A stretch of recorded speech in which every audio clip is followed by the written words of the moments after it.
Good evening, ladies and gentlemen. This is Tassif, and it is a pleasure to be back with a new live stream. And I hope that over the course of this live stream, we will have many friends joining us. And as you are joining, please make sure that you introduce yourself in the live chat window and also participate in the discussion. I would appreciate that very, very much. My friends, as you can see, the title of the live stream, it is Who are the possible Democrat candidates for president? That's the topic of discussion. Pretty self-explanatory. Um, and, you know, um, really, who are the possible Democrat candidates for president? My friends, okay, before I go into the discussion, I see our friends joining. This is so wonderful. Uh, let's see. Give me 1 second.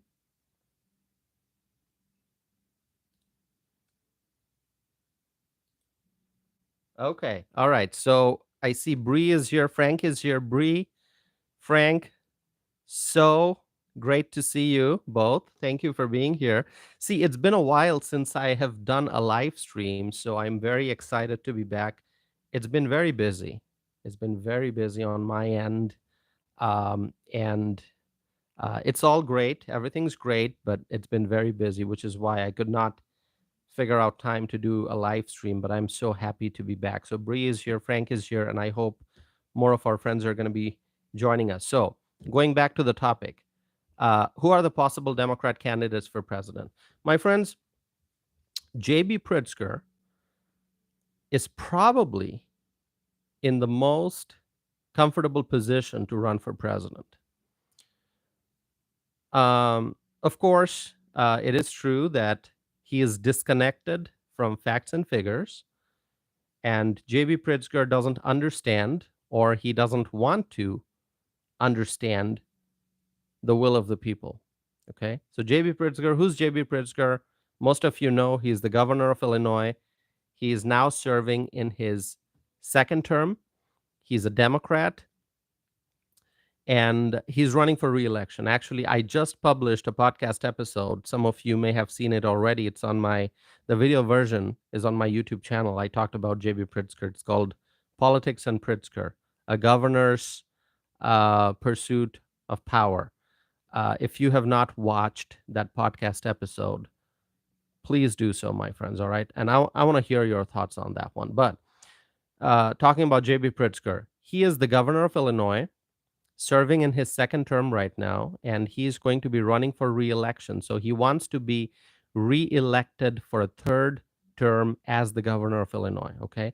And him being a Democrat in a blue state, you know, people think he's going to get reelected. All right. Now, I'm not going to jump ahead. I'm not going to say, oh, he is going to or he won't. I've shared some detailed information in my podcast episode, which you can check out. It was just published a short while ago.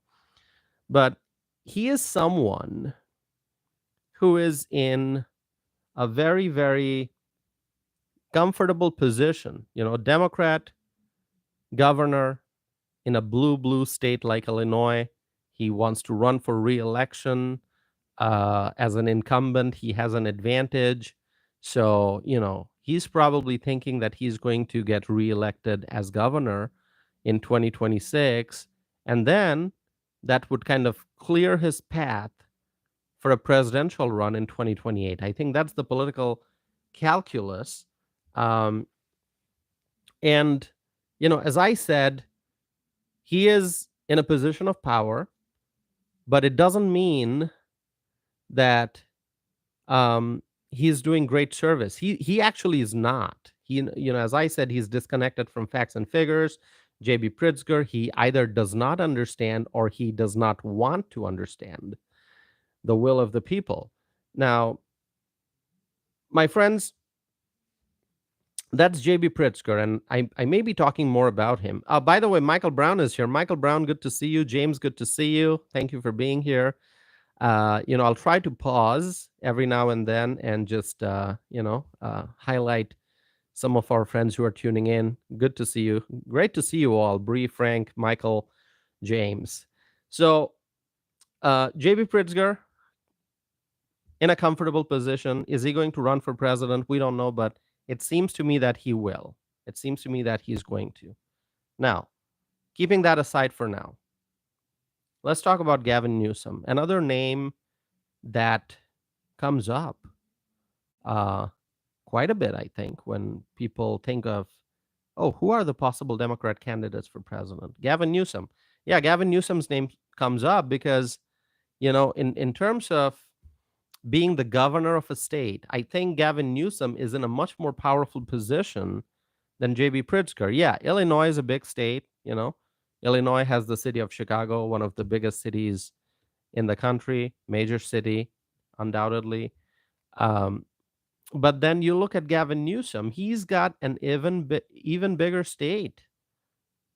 He's got one he's got a massive state, California, Gavin Newsom, and he's got big cities. He's got Los Angeles, he's got San Francisco, and so on and so forth. And then he's got Hollywood too, right?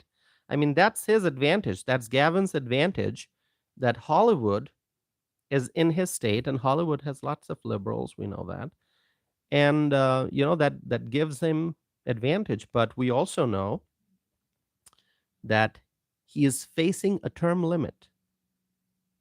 Okay, J.B. Pritzker in Illinois, he doesn't want to. He's not worried about term limits. Okay, J.B. Pritzker running for third term, he doesn't worry about term limit. But in California, it's a different situation. He's got a term limit. Okay, so Gavin Newsom is not going to be able to run for re-election for a third term because of term limit. So he cannot run for re-election in 2026. So if Gavin Newsom is thinking about a 2028 presidential run, he has to do that with the title of former governor. Okay, so fast forward 2028, when the presidential candidates are on stage and they're participating in debates.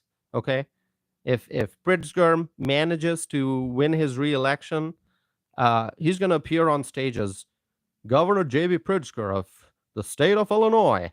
Okay, governor. In the case of Gavin Newsom, if he runs, he's going to be former Governor Gavin Newsom. And that makes a huge difference, having the title of governor versus having the title of former governor. Okay. Yeah, California is a big state, major state. Okay. But, just the fact that J.B. Pritzker can run for re-election and Gavin Newsom cannot, that gives Pritzker an advantage. Okay. And Gavin Newsom, if he runs, he's going to be former Governor Gavin Newsom. Okay. Now, outside of that, obviously, there are many, many issues because the two of them, they have something in common. Gavin Newsom and J.B. Pritzker, they have something in common. You know what? You know what they have in common? They are both failed governors. J.B. Pritzker, you look at his record, you look at his list of accomplishments, which, I don't think he has any. Do you think J.B. Pritzker has a list of accomplishments, my friends? Do you think? I mean, let me ask you this. I'm not going to impose my views on you. All right. Of course, I'm sharing my views, but I don't want to impose my views. Okay. If you think, toss if you're wrong, J.B. Pritzker does have a list of accomplishments. You can share that. Okay. Do you think? Really? I mean, I'm asking you. You can write it in the live chat. Do you think J.B. Pritzker has a list of accomplishments? I don't think he has. I don't think he has a list of accomplishments. He has a list of failures.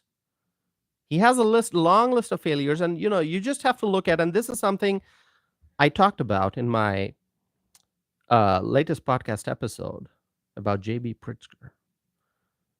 J.B. Pritzker, he signed into law the fiscal year 2026 budget, and one of the things he did, one of the things he signed on, things he approved when he signed the state budget.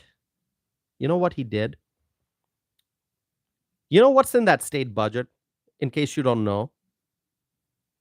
An increase in gas tax. An increase in gas tax, all right? Gas tax in the state of Illinois is now going to be more than 48 cents per gallon. Think about that. Every time you're buying gas, you buy a gallon of gas, you are paying more than 48 cents. Just gas tax. Think about that. Almost $0.50. Just gas tax per gallon. All right? Per gallon. Every gallon that you buy 10 gallons, 48 cents times 10. It's actually more than 48 cents. I think it's 48.3 if I'm not mistaken. You can look it up. You can check.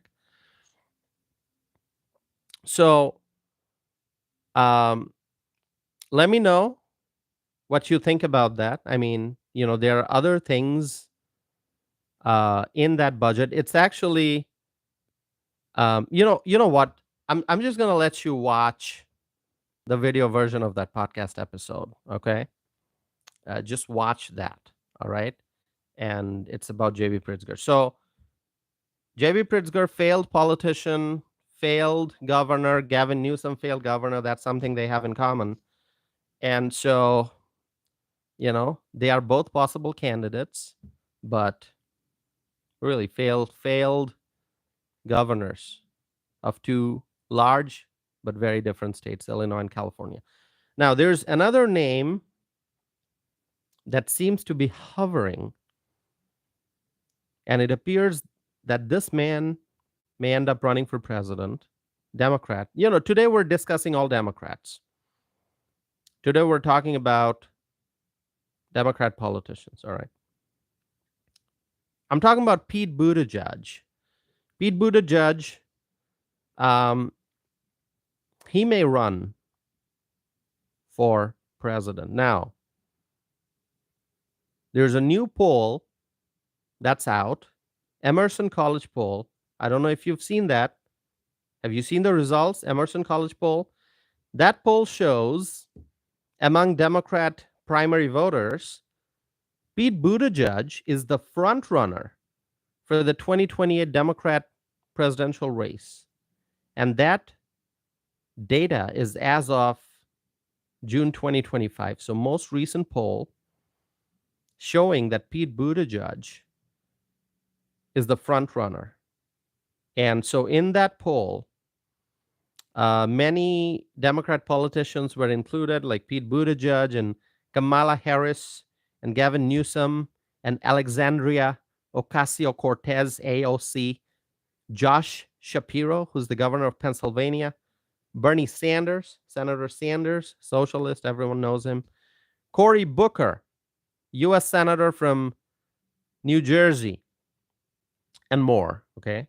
There were several names in that poll. And Pete Buttigieg, he received the highest percentage support among Democrat primary. By the way, let me just check. Hold on.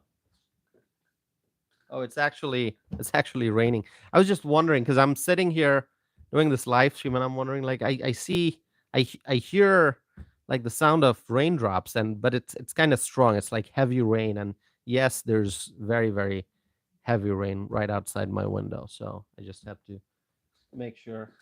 Check. By the way, it's beautiful, and I've got plants. Okay, flowers and plants on the patio. So on the balcony, I need some rainwater. So it's gonna help. Brad is here. Hello, Brad. Good to see you. Thank you for being here. Did I miss greeting anyone else? Did I miss greeting anyone? Brad is here. Brad, thank you so very much. Thank you for being here. Okay, so my friends, Pete Buttigieg, he received the highest percentage support according to that poll. But you know what? He got only 16%. Yes, I'm talking about 1-6, not 60, not 60, 16, 16%. Okay, that was the highest that any candidate received according to the Emerson College poll, all right? And you know who received the second highest support according to that poll? Kamala Harris. She was at 13%. So Pete Buttigieg, 16%. Kamala Harris, 13%. And Gavin Newsom was the third. We talked about Gavin Newsom just moments ago. He got 12%. So he's not too far behind Kamala Harris. Kamala 13, Gavin 12. And you're going to be shocked that AOC, Socialist AOC, Alexandria Ocasio-Cortez, you know how much she got? 7%, which is the same as Josh Shapiro. Same as Josh Shapiro. AOC, according to this Emerson College poll, AOC got 7% support from the Democrat primary voters. 7%. Josh Shapiro got 7%, which is shocking. And the list goes on. And my friends, I talked about this previously. There's really no leadership in the Democrat Party right now. There's no clear leader. There's no political figure who can come out in front of the public and say, I'm leading, I'm in charge. There's no one. Hey, Rachel is here. Our friend Rachel from Waukesha tuned in. Rachel, so good to see you. So good to see you, Rachel. Thanks for being here. Somebody just mentioned the name of Andy Bashir. Andy Bashir is also in that poll. You know how much Andy Bashir got? Any idea? Andy Bashir, I think I have it here. Let me see. How much did Andy Bashir get? All right, I'm going to look it up. Somebody mentioned Andy Bashir's name. Governor of Kentucky, he got 2%. 2%, Andy Bashir. There are other names. I'm not mentioning all the names, But as I was saying, there's no real leadership in the Democrat Party right now. The party is not organized. They are clueless, and there's power struggle within the party. Lion is saying, I voted Republican, so don't oh no, listen, no one's criticizing you, Lion. I don't know what other comments you wrote before this. I have to scroll back. But no, I'm just saying, mention whatever name. All right. Andy Bashir, Andy Bashir got 2% support in that same poll. Anyway, so there's power struggle within the Democrat Party right now. The party has no clear vision. There's no clear vision, and that is what is reflected in this poll. Because you look at the front runner, Pete Buttigieg, he's not a front runner with like 50% of the support. I mean, not even close, not 40%, not 30%. Okay, not even 20%. He didn't even get 1/5 of the support. Is this the Democrat Party right now? Yeah, this is the Democrat Party right now. The Democrat Party that is completely scattered. There's no leader. There's no organization. There's no clear vision. They don't have a unified message. Okay, I mean, really, do they have any unified message? Can anyone tell me, when you think about the Democrat Party, do you see any unified message? I mean, where do they fall? Are they moderates? Are they like JFK Democrats? Or are they AOC Democrats? Really, I mean, think about it. I mean, JFK was a Democrat, John F. Kennedy, but he was a very, very different Democrat. Do you see any JFK-like Democrat? Okay? No. The Democrat Party is going further and further to the left, being pushed to the left. Socialism is spreading.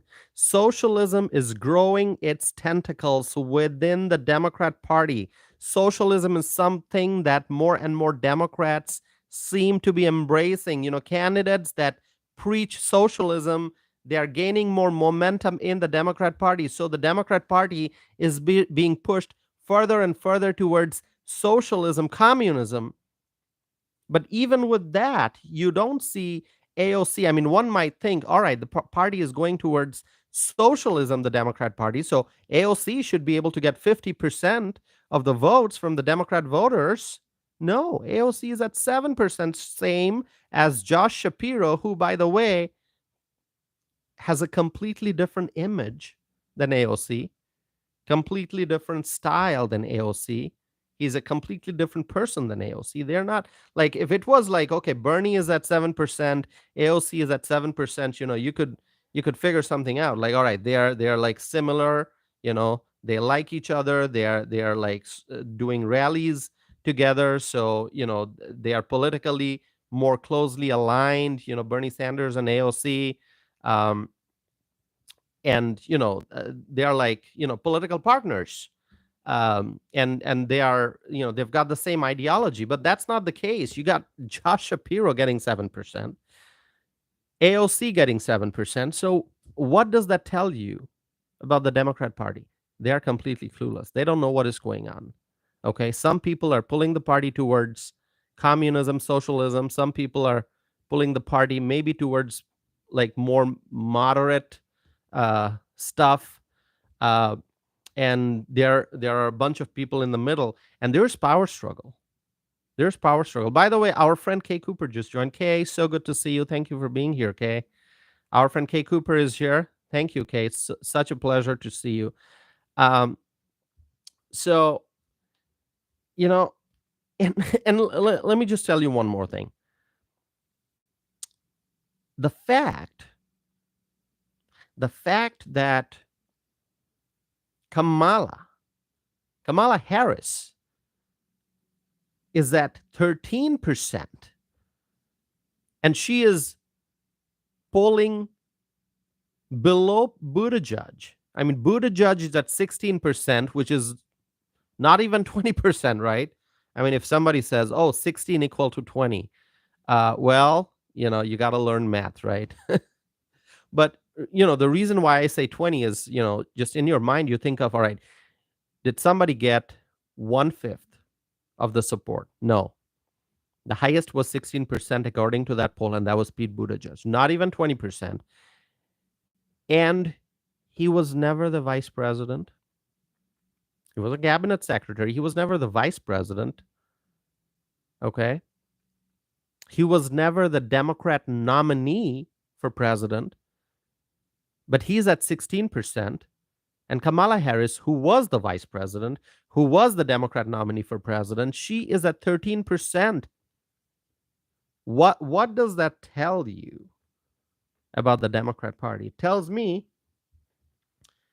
that there's severe lack of direction, severe lack of vision, and severe lack of enthusiasm. There's no enthusiasm in the Democrat Party right now. They're not energetic. They're not enthusiastic. They're not energized. They're frustrated.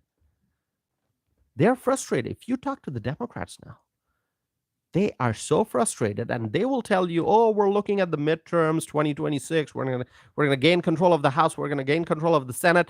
That's not going to happen. It's not going to happen. They try to project strength. They try to show that they are strong, that they're feeling strong, that they're going to win, or they're gearing up for victories. They've got a strategy. They've got, the drive, and, no, they don't. No, they don't. All right. The Democrats, what you have to do is just listen to what our friend Kay Cooper just said. You have to listen to me. You listen to Kay Cooper, who said they have no unity. Exactly. They have no unity. No unity in the Democrat Party. Okay. And I mean, you see Kamala Harris getting 13%, Pete Buttigieg getting 16%. So the Democrat primary voters are split, and there's really no heavyweight candidate. There's no powerful magnet in the Democrat Party, a political magnet that is going to pull the voters, that's going to pull the supporters, that's going to pull the donors and the volunteers. There's no political magnet. There isn't any. There isn't any. We got a magnet. We got a political magnet. You know who that is? Donald J. Trump, the Republicans. We do. Donald Trump gets things done. Donald Trump provides the guidelines for the Republicans to go out and to work hard and to achieve. The Republicans have a powerful magnet, a political figure as powerful as Donald Trump, who is keeping the party together.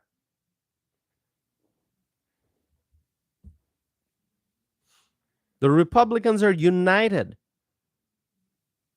We have a clear vision. We know what we want. We want limited government. We want lower taxes. We want greater freedom. We want stronger military. We want stronger police. We want a strong business community. We want more private sector jobs. We want greater opportunities. We want great education. We want to protect women's sports. We are going to protect women's sports through common sense policymaking. And it's happening. And Donald Trump, as the powerful magnet, he is keeping the party unified.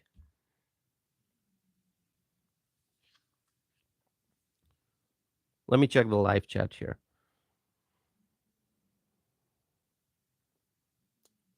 So, thank you all for being here. By the way, my friends, if you are new here, if you're watching this for the first time, please make sure that you hit the subscribe button. I would really appreciate that. Subscribe, stay connected with me. And also make sure you like this video. That's all I ask for. That's all I ask for. You subscribe and you like and you share the videos, because that helps me reach more people. It helps me reach a bigger audience and spread my message of freedom, my message of common sense. So, it helps our community grow. So if you have not subscribed yet, please do so. If you have not liked the video yet, please do so, and please share. Okay. By the way, this video is in subscriber only mode during this live stream, which means that only those who subscribe are able to participate in the live chat. I mean, anyone can watch. You don't have to be a subscriber to watch this video. Anyone can watch it, but if you are commenting on this video, then I already know you're a subscriber, because this is in subscriber only mode. So, as I was saying, there's really no heavyweight candidate in the Democrat Party. There's no powerful magnet that can draw voters. And it is going to be extremely difficult for the Democrats to unite. They can't. There's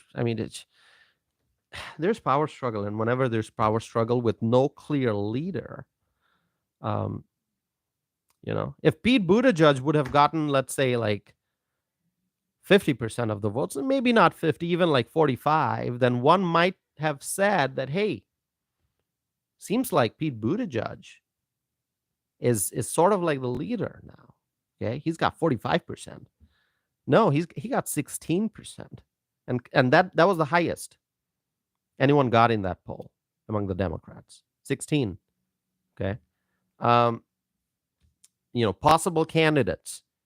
This poll, you can look it up. It was just looking at 2020, a Democratic presidential race, following the candidates, and the question was like, who would you support for the Democratic nomination? All right, this was a poll done, and those who responded, they are the U.S. Democratic primary voters, June 2025. Um, 16% said Pete Buttigieg. So no one even got close to 50%. Not even close. Not even close. All right. So listen, I know that there are people with different viewpoints who watch my videos, and some of the viewers out there who vote Democrat, their politics is on the left. They have liberal viewpoints. They may be by the way, Gianna is here. Gianna, so good to see you. So good to see you. Our friend Gianna from um our friend Gianna from New York is here. Gianna, thanks for being here, Gianna. So I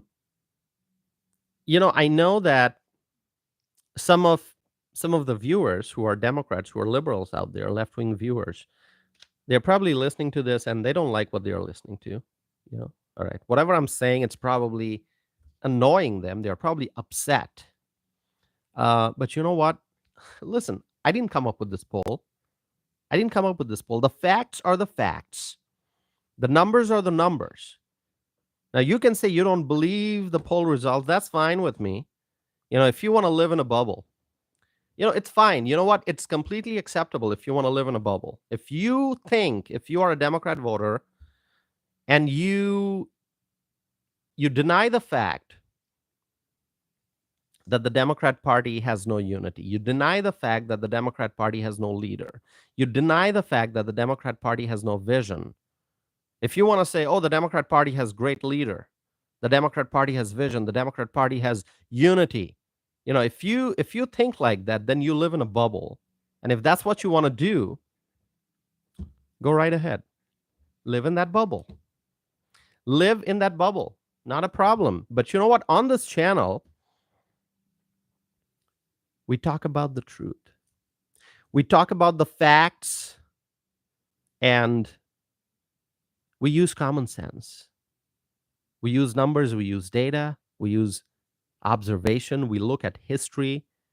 We try to understand the pathways leading into the future. We try to see and understand and study trends. We try to see trajectory of things. And we discuss. I'm not saying I'm right about everything. I never said that. If you want to challenge my views, you can. But one thing I know for a fact, that the Democrat Party has no vision, no leadership, no unity. No unity. And Kay Cooper, our friend, agrees with me.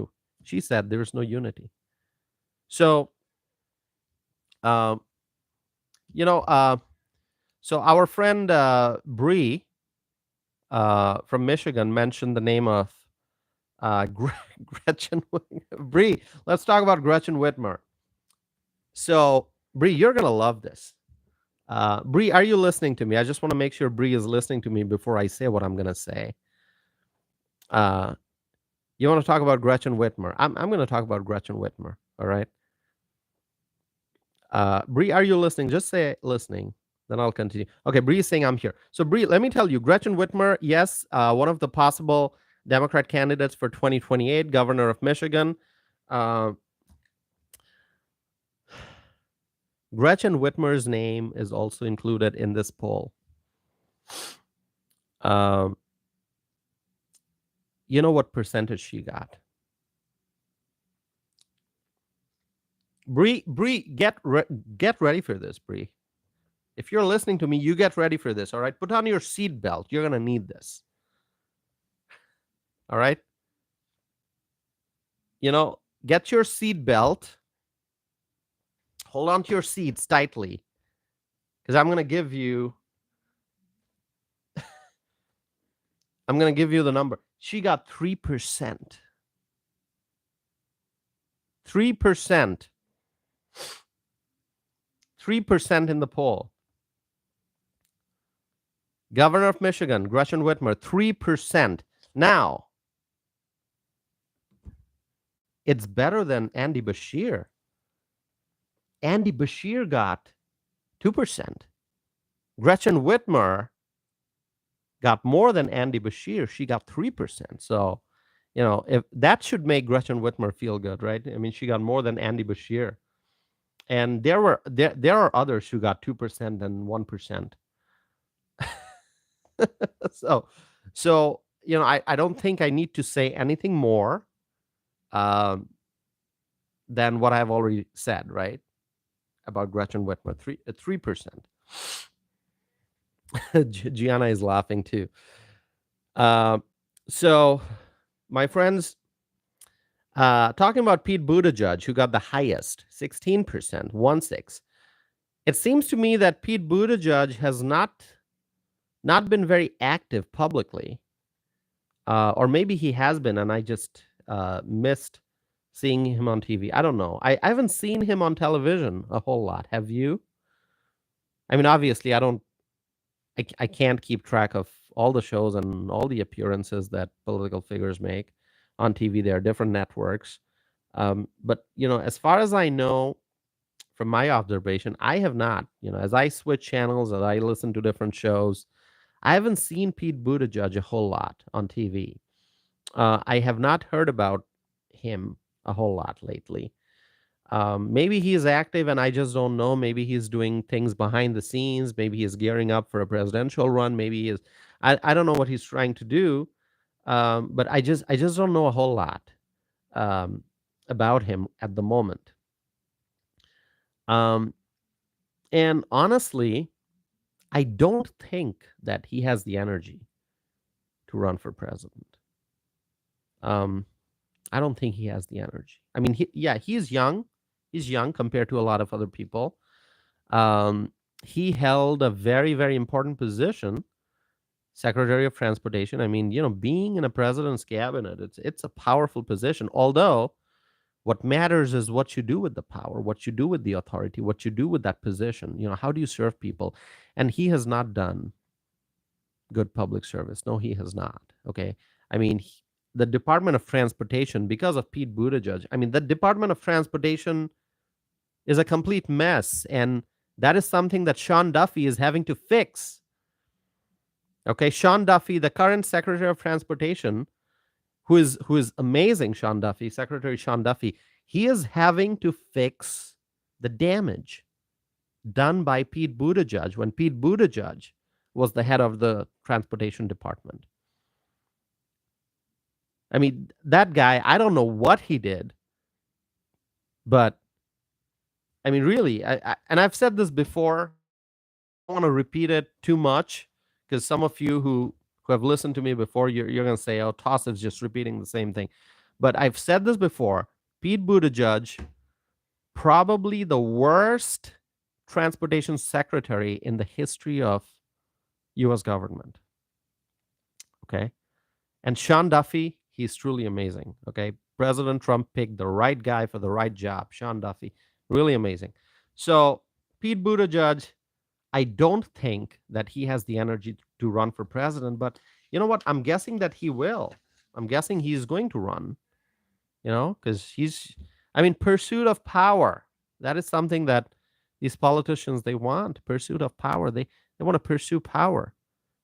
Of course, he's got on his resume that title, Secretary of Transportation under Joe Biden.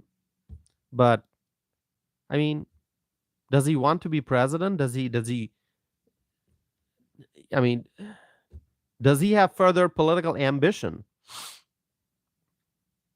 Maybe he does. Maybe he does. Maybe he's going to run for president, but he has no accomplishments to show, Pete Buttigieg. So AOC, as I mentioned, AOC is far behind. AOC was at 7% according to this Emerson College poll. Shocking part. I mean, she is a current office holder. That's the thing. AOC is a current office holder. She is a current congresswoman. And she has been doing rallies. You know that, right? She has been doing rallies with Bernie Sanders, in different states. So, speaking against capitalism, promoting socialism, that's what she has been doing. She and Bernie Sanders. And even with all that, she is at 7%.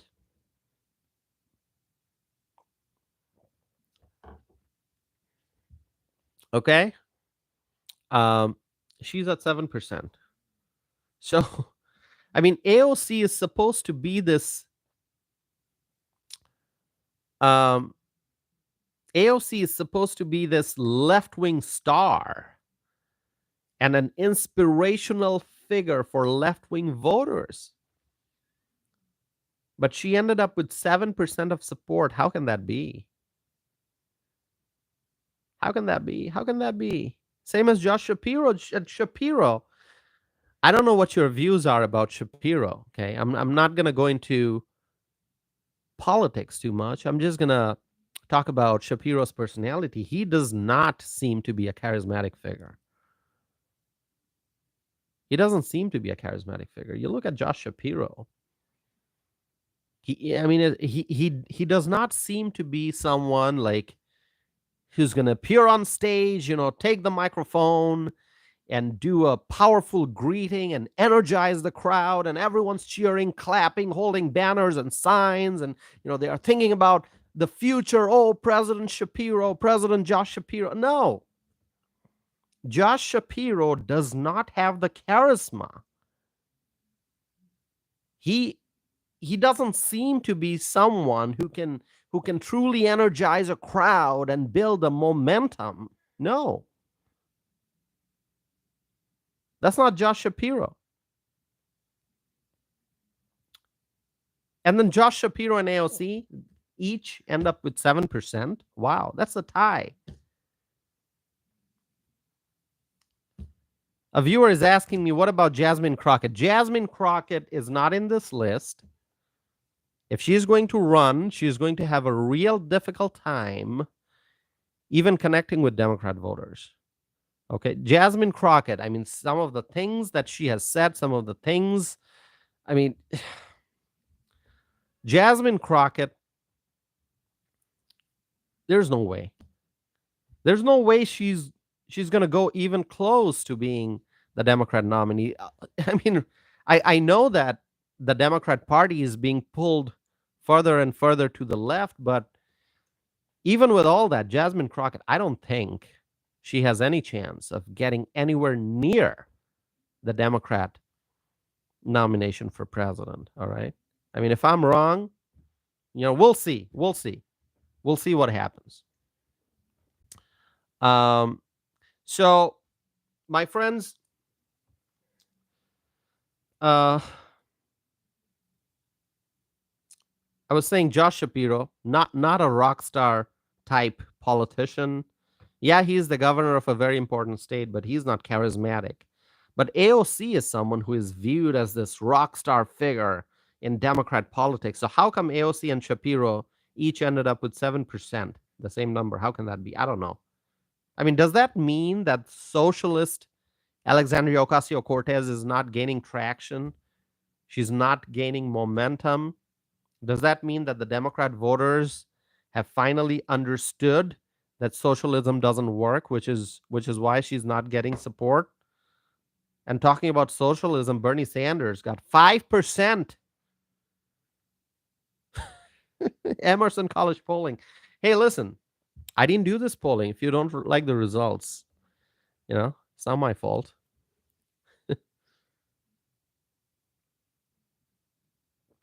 So, does that finally mean that the Democrat voters are starting to understand that socialism doesn't work? I mean, talking about socialism, Bernie got 5%. So, and Bernie Sanders has been around for a very, very long time. I mean, he has been in politics for decades. For decades. I mean, he's a former Democrat presidential candidate. And he's got lots of followers, undoubtedly. When he's preaching socialism, talking about bread lines. He talked about bread lines, Did you watch that old video talking about bread lines? So he gets only 5%. So you look at the socialist candidates. You got Bernie with 5 and AOC with 7. So 5 and 7, it's 12. Wow. I mean, what's going on? Okay, now we're going to talk about somebody else. All right. Anyone from New Jersey? Anyone from New Jersey watching this live stream? Anyone from New Jersey watching this video? Anyone from New Jersey here for the first time?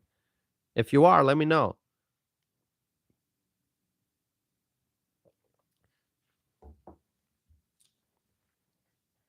Lion is saying, have you thought about getting into politics? Well, Lion, I'm actually pretty involved in politics. I am. I'm not a candidate for office, at least not yet, at least not at the moment. But I am in politics, very, very involved. Okay. I have a history in politics. I never ran for public office. Okay. As of today, I never ran for public office. What the future holds, I don't know. God's gonna decide what the future holds. But I am involved in politics. I have involvement in politics. Okay, not as a candidate, not yet, but I'm involved in politics. So in Wisconsin here. So no, I appreciate you you all being here. Thank you so very much, and make sure that you subscribe if you haven't done so already. And please like this video. 20 likes here. I can see that we can go up to 50, can't we? You know, I think I think I'm doing live stream after quite a while, so my algorithm may be a little slow here. But we're gonna speed up. Not a problem. We're gonna speed up. So give me 1 second, my friends. So yeah, okay. Anyone from New Jersey here? Okay, I don't know if there's anyone from New Jersey. The reason I'm asking is because I'm going to talk about Cory Booker now. Remember Cory Booker, U.S. Senator from New Jersey. Remember Cory Booker's marathon speech on the Senate floor not too long ago. His speech was 25 hours long. 25-hour long speech. Cory Booker. And anyone who's observing Cory Booker, anyone who's paying attention to Cory Booker's words and actions, anyone who has been trying to understand what's going on in Cory Booker's mind, my friends, let me tell you, I believe that this man has an ambition to become president someday. I've never met Cory Booker. I've never talked to him. But you know what? You're in politics long enough, and you study and you pay attention, and you try to analyze people's actions and words. You try to understand what direction they are moving towards. You're going to be able to draw some conclusions. Not all conclusions may be correct. Not all predictions may be correct. But this thing I can say about Cory Booker, I think he has higher ambition. I think he wants to run for president. Yeah, I think he wants to be president someday. Well, let me tell you, I don't think he is going to win the presidency. No. But maybe he's going to win the nomination, the Democrat nomination for president. That could happen. That could happen, you know. There's going to be competition, and, you know, Cory Booker may win the Democrat nomination, but he's not going to win the presidency. No, he's got not a very effective politician. Okay, not a very effective politician. I mean, he likes to make big statements like he did with that 25-hour long speech, but it doesn't do anything to improve the lives of his constituents. His 25-hour long speech doesn't do anything to improve the lives of the people in New Jersey, doesn't do anything to improve the lives of the people in America in general. It's just making a statement. He's just trying to do it for publicity. That's what it was. That 25-hour long speech, it was a publicity stunt. It was to draw attention. It was to make headlines. It was to, you know, gain attention. So, yeah, Cory Booker. And according to this Emerson College poll, Cory Booker only got 3% support. 3% support. That's quite a low number. Brooke is here. Hello, Brooke. Thanks for being here. Anyone else here? Anyone else? Let's see. Who did I not greet yet? My friends, I would encourage you to please like this video. Make sure you like this video. It's very important that you do that. That's how we reach more people. Okay. Cory Booker only got 3% support. That's quite a low number. Okay. That's less than half of what AOC got. Okay. So now let's go back to talking about JB Pritzker. You know what percentage support JB Pritzker got according to this Emerson College poll? This Emerson College poll, Democrat primary voters picking their favorite candidate for Democrat nomination for president. Do you know how much JB Pritzker got? Can anyone make a guess? Can anyone make a guess? JB Pritzker. I'm going to count till 10 and you make a guess, all right?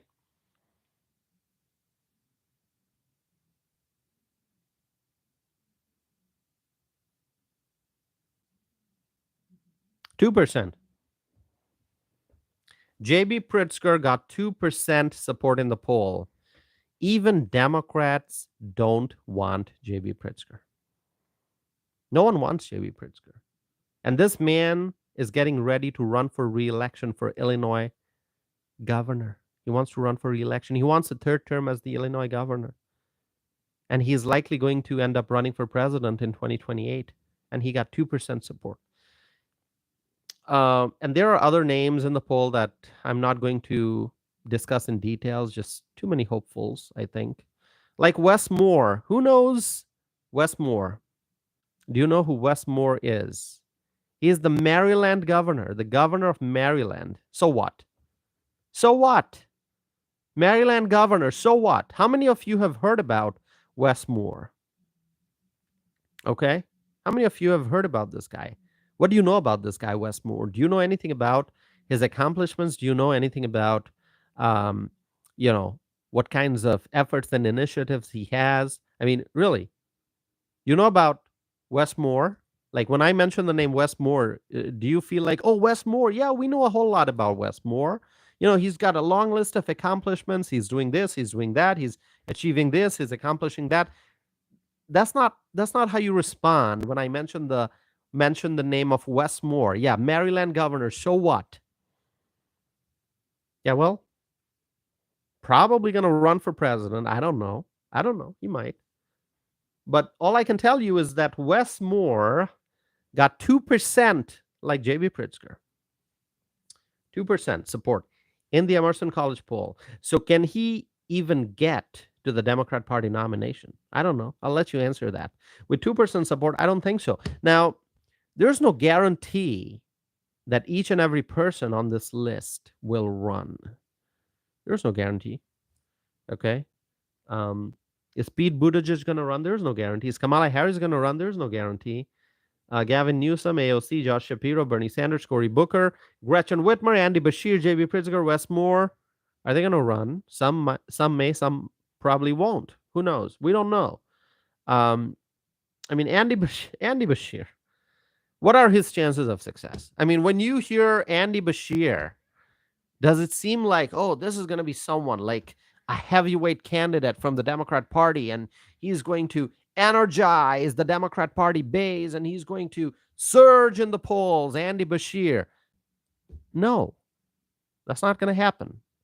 That's not going to happen. I don't see that happening, okay? If I'm wrong, I don't know. We'll see. We'll see if I'm wrong or right. But I don't see Andy Bashir making any big impact in the political arena and surging in the poll. Andy Bashir. Yeah, Rachel is asking who? Yeah, exactly. Exactly, Rachel. That's how people react. A lot of people react when they hear the name Andy. Who? Andy Bashir? Who? Who's that? Andy Bashir. Who's that? Yeah. So, my friends, there's another name on the list, and this is an interesting one. Pay attention to this. Out of all the names that I've mentioned, so far, this one is very interesting. Of course, a Democrat, because today we're talking about Democrats. This one Very interesting. Okay. Um, Rahm Emanuel, very high profile politician. Very high profile politician. Rahm Emanuel. Now, the thing about Rahm Emanuel is that, I mean, yes, he's a Democrat, but he's really not the current generation super left wing socialist Democrat type. That's not Rahm Emanuel. Nowadays, what do we see? We see like the younger generation, super left wing. They talk about free stuff, free college, free education, free healthcare, free this, free that. You know, uh, I mean, you hear the socialist viewpoints like city-owned grocery stores, right? Uh, freezing the rent, freeze the rent. You hear all these socialist stuff. And then you look at Rahm Emanuel. He is not this current generation super left-wing socialist Democrat. Okay. He is a little bit of an older age type Democrat. Okay. I mean, he's not the current Gen Z type politician. He's more of an establishment Democrat Party guy from a while ago. Okay. So, and he's very high profile. And the reason why I say that is because this man served as the White House chief of staff when President Obama was in office. And then he also served in Congress. I think it was before that. He served in Congress. He was also the mayor of Chicago. And he then also served as a diplomat.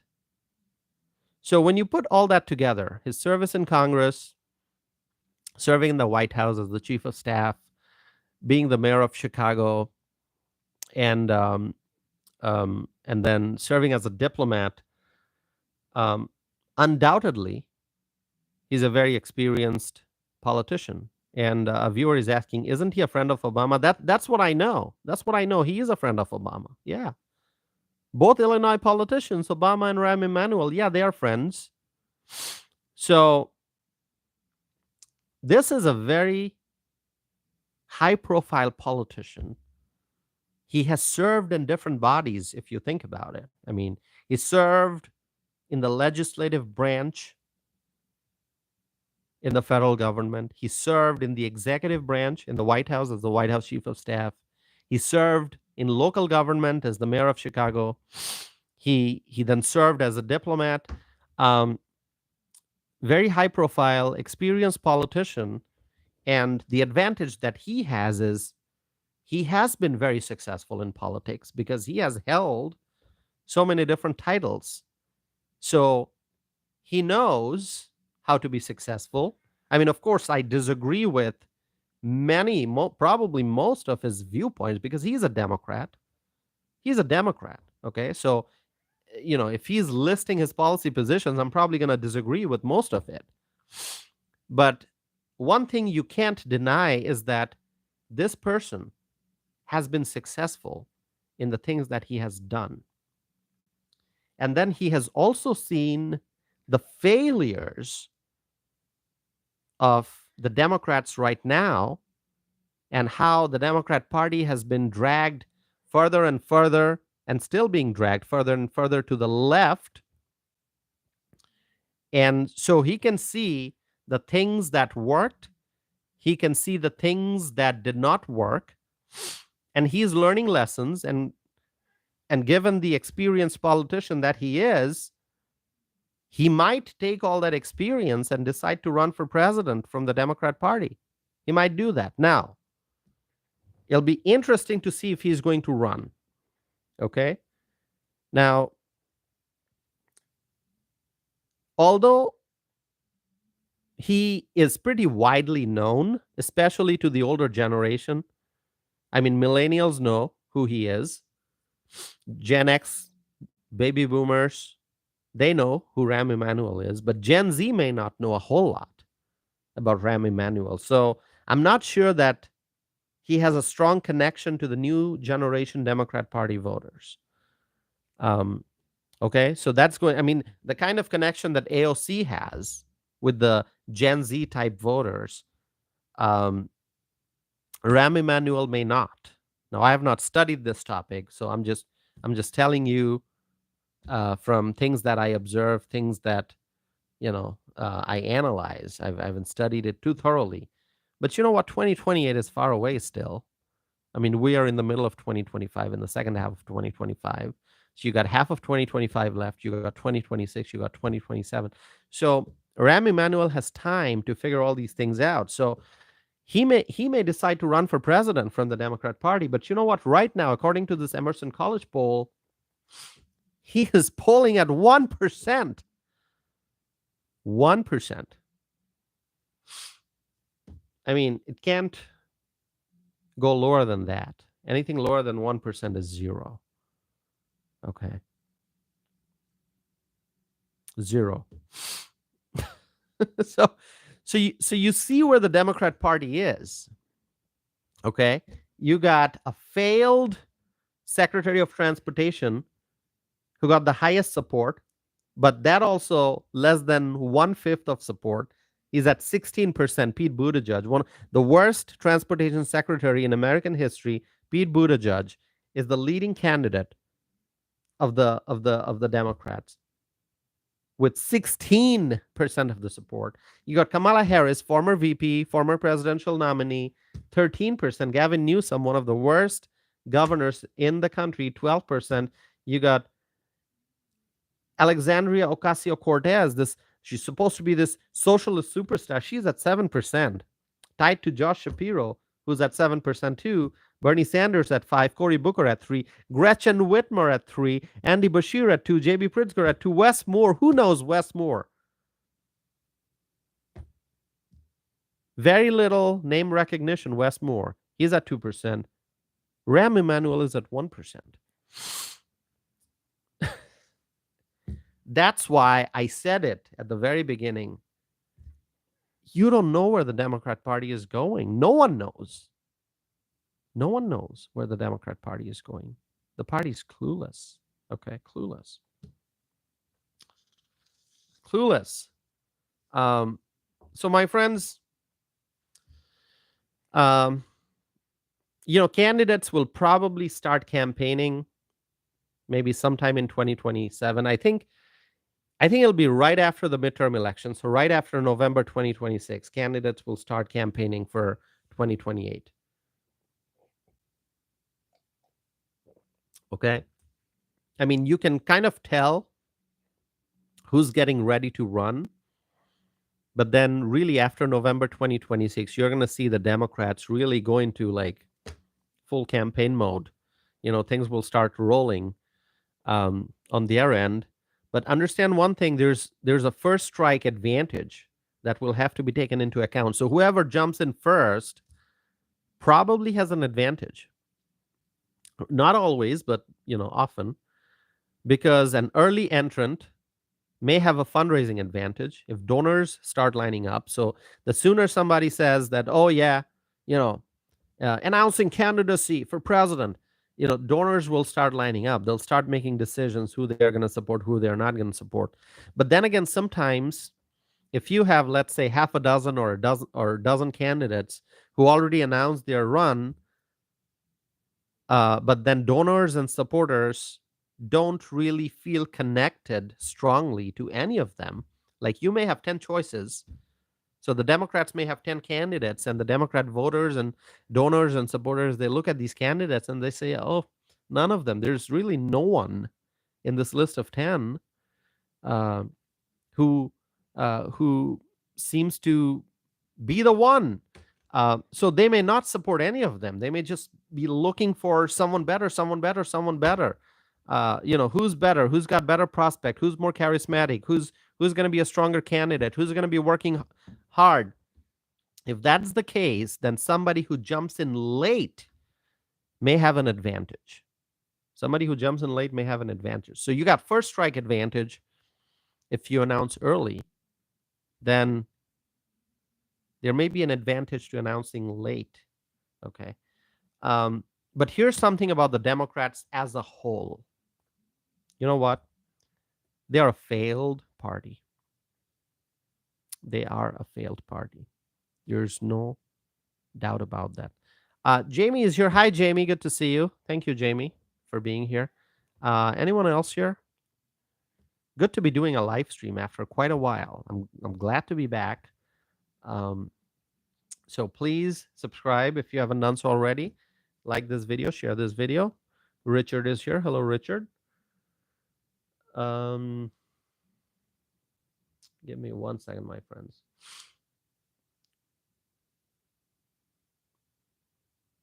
One second. All right. Okay. So the Democrats, they don't have great ideas. They don't have good policies. And now, after the passage of the One Big Beautiful Bill, which truly has brought Republicans together, and this bill was signed into law by President Trump, and after such success by the Republicans, there's really nothing for the Democrats to do. There's really nothing for the Democrats to do. It's obvious to the world that the Democrats have exhausted their options and they are losing as a party. The Democrat Party is sinking. They're losing. Michelle is here. Hi, Michelle. That's our friend Michelle from, if I'm not mistaken, Michelle is from Northwest Florida. Am I right, Michelle? Please correct me if I'm wrong. Michelle from Northwest Florida, right?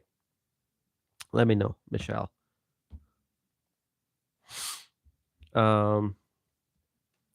So Michelle says you're always right. Thank you, Michelle. Thanks so much. Thank you for being here, Michelle. We appreciate Michelle being here. So my friends, the One Big Beautiful Bill, this process of approving this bill in the House, in the Senate, and the bill being signed by President Trump, this process has really shown the world that the Republicans are united. They are united as a party. We, the Republicans, are united. We are strong. We are united. We are working together.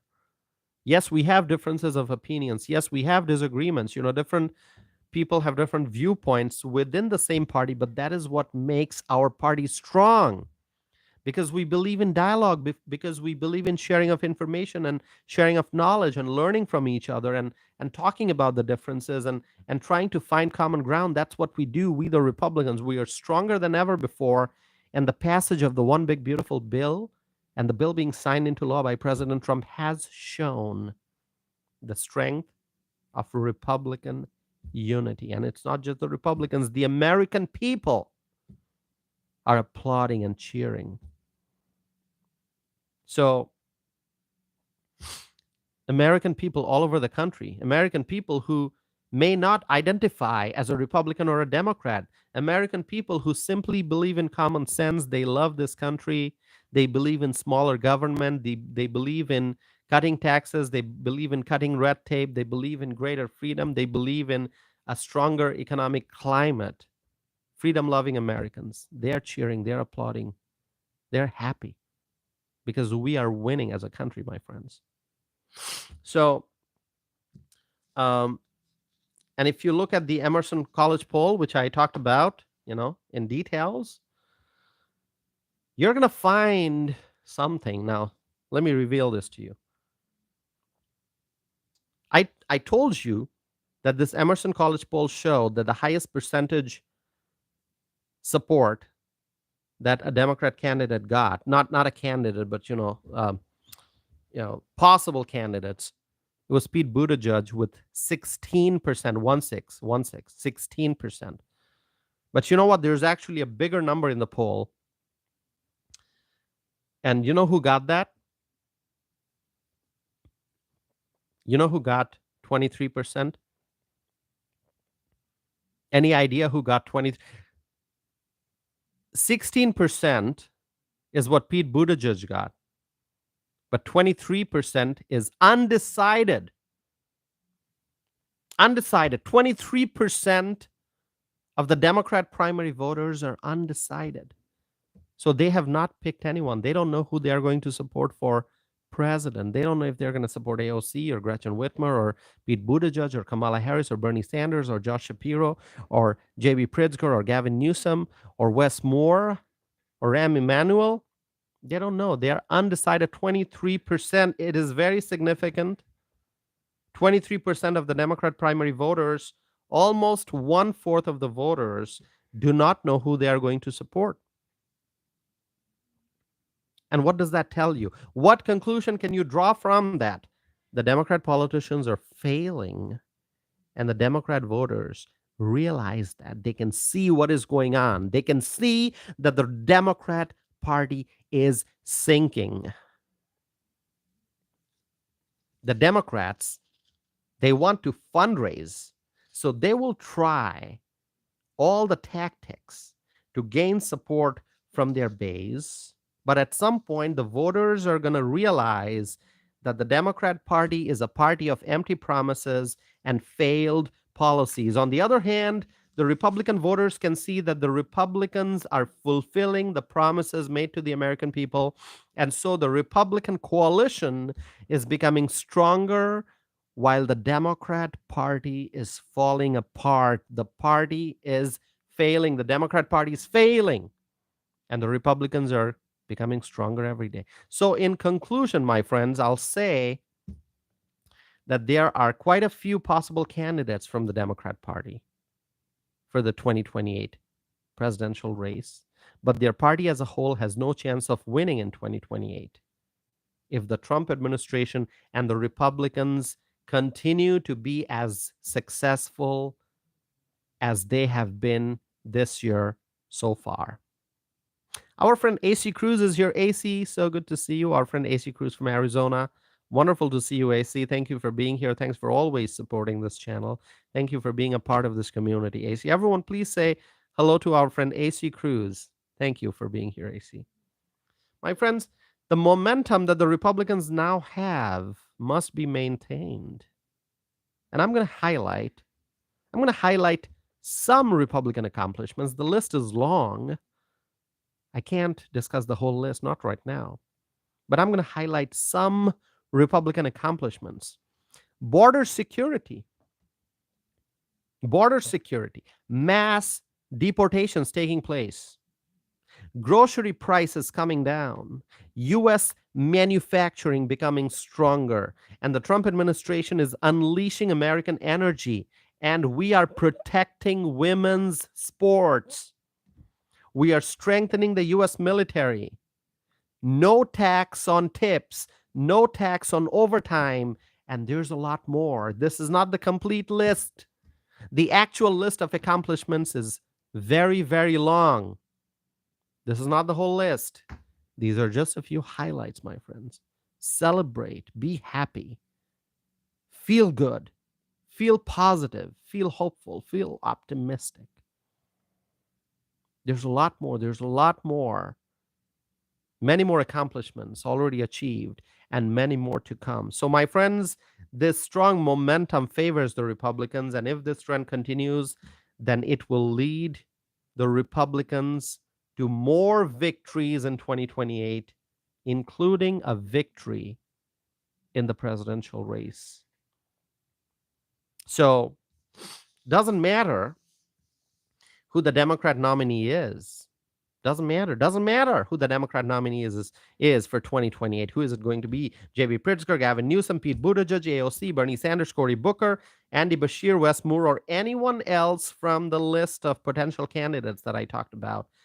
The Democrats overall, they are poised to lose and face more and more losses in future elections. Those are the thoughts, my friends.